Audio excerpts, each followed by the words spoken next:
These animators were really thinking outside the box. Welcome to WatchMojo, and today we're counting down our picks for the top 10 weirdest animation in movies. For this list, we're looking at feature-length movies boasting a unique art style or a strange animated sequence. The focus here is on the aesthetic rather than the story. Also, while Fantastic Planet is undoubtedly weird, only mainstream films will be considered.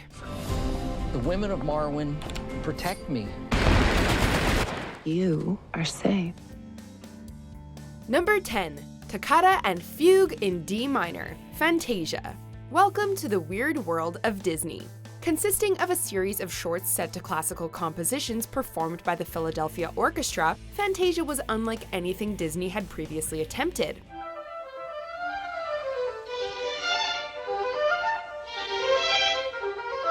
Following a live-action segment introducing the orchestra, Fantasia launches with Toccata and Fugue in D minor, an abstract sequence that instantly distinguishes itself from Disney's feature films of the time, Pinocchio and Snow White and the Seven Dwarfs. Striving to visualize the emotions one might experience while listening to Johann Sebastian Bach's music, Toccata and Fugue superimposes scattered figures over gorgeous backdrops of rolling clouds and colorful sand dunes. Fantasia boasts quite a number of experimental segments, but this opener set the tone.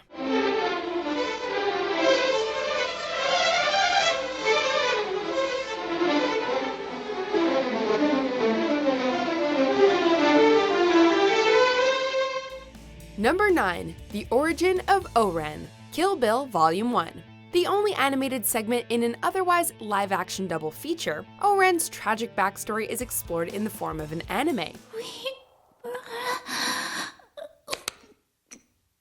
Handled by Production IG, the studio behind the Ghost in the Shell series, the origin of O-Ren blends hand-drawn animation and sparse 3D effects to create a stylized sequence soaked in more blood than a meat-packing plant. Animated with remarkably fluid movement and intensely expressive facial features, the characters toe the line between actuality and artificiality, but the heavy usage of thick black outlines grounds the anime in some semblance of reality. Number 8. Scary Stop Motion, The Nightmare Before Christmas. Blossoming from a short poem written by Tim Burton, this 1993 film took traditional stop motion and added a delightfully twisted coat of paint. What is this? During the multi-year production, the team constructed more than 200 puppets to successfully bring the memorable residents of Halloween Town and Christmas Town to life. Hundreds of heads were created to give Jack Skellington a wide range of emotions, and the head replacement method was also used to make the puppets talk. Stop motion has been around for years, but The Nightmare Before Christmas broke new ground by injecting it with a touch of German expressionism, truly embracing the Halloween spirit. This time, it's Christmas, la la la. Number 7. Animated Sequences, Tank Girl. Based on a beloved British comic book series from the 80s, this film adaptation almost transforms into a graphic novel on 2 separate occasions. Sounds wicked.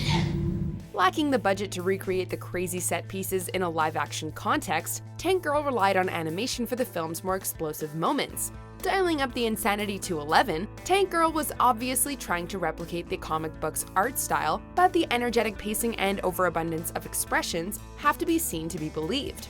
While most of these scenes are predominantly monochromatic, Tank Girl inserts explosions of color to highlight the absurdity of the visuals.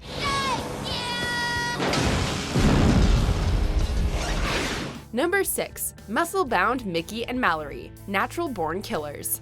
Within the context of Oliver Stone's satirical black comedy crime film, this drug-fueled nightmare actually doesn't feel out of place or remarkably strange. But that's just a testament to the insanity of natural-born killers. While strung out on drugs, the murderous lovers co-star in a terrifying cartoon as some sort of deranged superheroes. Presenting Mickey and Mallory as monstrous abominations, the animation contorts and stretches out the imagery, causing the colors to seep into each other. Psychedelic cartoons are normally dreamy and abstract, but the version seen in Natural Born Killers is intense and creepy. Number 5. The Story of the Golden Army, Hellboy 2: The Golden Army. A master of the dark and unsettling, Guillermo del Toro opens his Hellboy sequel with a brief history lesson about an ancient war between mythological creatures and humans. Prince Nuada begged his father to agree. Build me this army, the king said. Considering Hellboy 2: The Golden Army is a fantasy film, the stop-motion prologue needed to be pretty unusual to stand out from the CGI and remarkable practical effects. In Professor Trevor Bruttenholm's bedtime story about the Golden Army, the unsatisfied humans are represented by wooden dolls, while the mechanical soldiers are depicted as cold blocks of moving steel. Despite the almost total absence of any real facial expressions, the grim tone still conveys a great deal of emotion. The Golden Army had no remorse, felt no loyalty or pain. And King Balor's heart grew heavy with regret. Number 4. The Tale of the Three Brothers, Harry Potter and the Deathly Hallows Part 1. Even in a world permeated with magic, fairy tales still exist. Describing the origin of the Deathly Hallows, the tale of the three brothers is a crucial moment in Harry Potter's final 2 films. Before they could cross, however, they found their path blocked by a hooded figure. It was Death, and he felt cheated. The story centers around a confrontation between three brothers and Death, and feels closer in some ways to a puppet show than an animated sequence. Inspired by silhouette animation and shadow puppetry, the tale of the three brothers uses these techniques in a sepia tone to amplify the mystique of the story. Only when he attained a great age did the youngest brother shed the cloak of invisibility and give it to his son. Number 3. 3D computer animation, The Polar Express. But sometimes seeing is believing. And sometimes the most real things in the world are the things we can't see. Holding the Guinness World Record for being the first all-digital capture film, Robert Zemeckis' Christmas Adventure split critics down the middle, particularly when it came to the animation. An incredibly ambitious project for the time, The Polar Express used performance capture technology, a form of motion capture that records more than just movement, to register the finer details of the actors' performances. One thing about trains, it doesn't matter where they're going. What matters is deciding to get on. Aside from a couple of genuinely gorgeous moments, The Polar Express never quite manages to escape Uncanny Valley, and might have been better off sticking strictly to live action or traditional animation. Created using the same technology, The Adventures of Tintin is notably less odd, but nonetheless unique. What do you know of the unicorn? Not a lot. That's why I'm asking you. The secret of that ship is known only to my family. It's been passed down from generation to generation.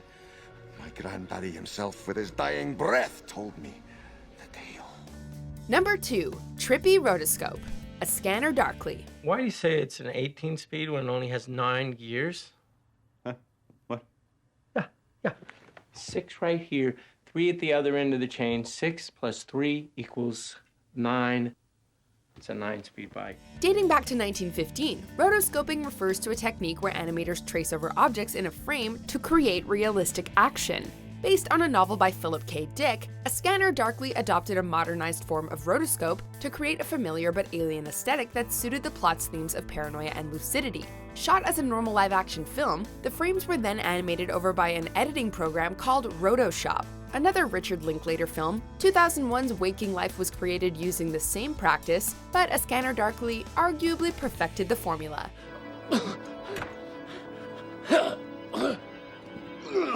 Substance D? Before we unveil our top pick, here are a few honorable mentions. The remaining vampires were placed on reservations, and fearing the power of the weapon they created, the ruling clergy ordered the priests disbanded. The former warriors to be integrated back into a society that no longer needed them.